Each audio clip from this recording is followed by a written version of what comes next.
Mesa, and welcome to another tech tip. Today, we're going to be talking about harnesses, the anatomy of a traditional climbing harness. First, we have our waist loop, this long loop here that goes around the waist of our body. Associated with that waist loop, we have a couple items. Gear loops can be rigid here like this, or they can be soft, either way. Other things might be a haul loop on the rear. This can be rated or not. Check the manufacturer to make sure. You'll also have elastic leg loop keepers. So these keep your leg loops higher or lower depending on comfort.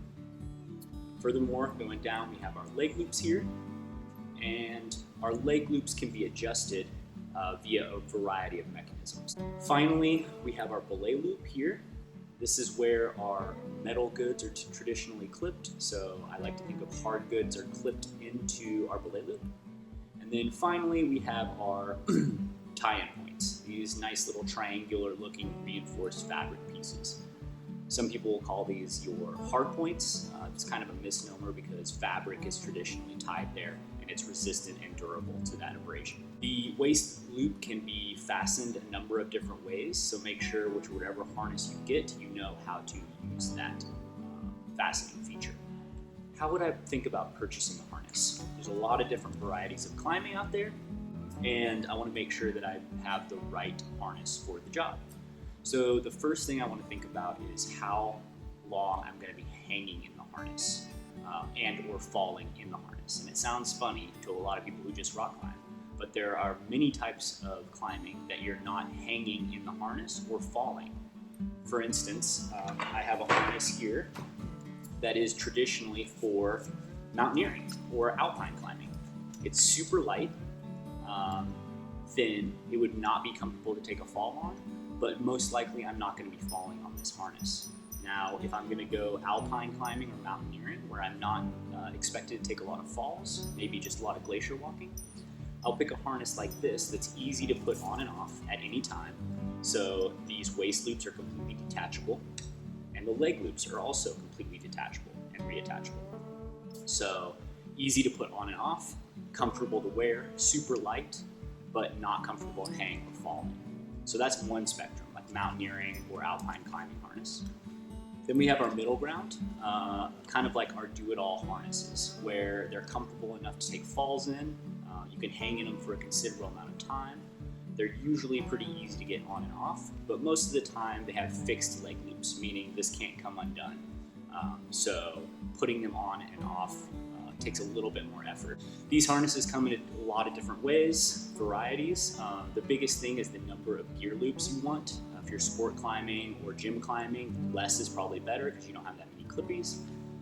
If you're going out ice climbing or some other type of climbing, the variety of clips or places to put gear or trad climbing will be very, very important. And one more aspect are these little ice clipper slots. So those are specific for ice climbing, and a lot of harnesses offer those, but make sure if you want to get into that you have the ability to clip those on. Finally, we talk about the big wall or super comfy Cadillac harnesses. These are the harnesses that you can literally wear all day. You can hang in them all day. It's got excessive amounts of padding. It also has excessive amounts of gear loops for aid climbing because you're going to have a lot of gear, or traditional climbing if you have a lot of cams, things like that. There are 2 belay loops here for big wall climbing. And one key aspect for these is that our leg loops and tie-in points are double backed. So in essence, when these are fitted to the proper size, they will not loosen over time, no matter what. Those are some key features of the big wall harness. The longer you do this, the more harnesses you're going to get. If you don't have a harness and you're not sure, I would recommend just getting a traditional rock climbing-esque harness, and that can do most everything very well. Finally, we're going to talk about inspection. First and foremost, I'd like to mention that most manufacturers recommend that a 10-year retirement, no matter how much use the harness has. So it has a shelf life of 10 years, meaning if I've never used this harness and I got it out of the package, I could inspect the date it was made on the label here, or the tag, and if it was older than 10 years, I should retire this harness based on the manufacturer's recommendation. That being said, if it's before that, the amount of time you're in the harness, the amount of use you have, will dictate when to retire. Okay, when we're talking about inspecting these harnesses, there's a few key things that we want to look at. Almost always, you're going to have bicolored identification on your critical stitching points. So you can see that the red harness here, the waist loop, is red and the threads are gray. So that is a critical stitch area. This is where our tie-in points are attaching to our waist loop. So we want to check those for abrasion and or cuts, right? And there's going to be a lot of those areas. There's one here. There's going to be one on our belay loop. You can see the bar tack. We're going to check for the same thing, abrasion, cutting, and or chemical discoloration. So like if this red here was turning a white or a pink or something, that might mean a chemical reaction. You might want to retire that thing.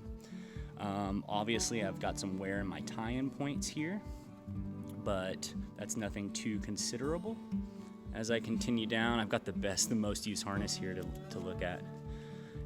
These are just cosmetic. You can check the harness. This is cosmetic as well. That's pretty much it.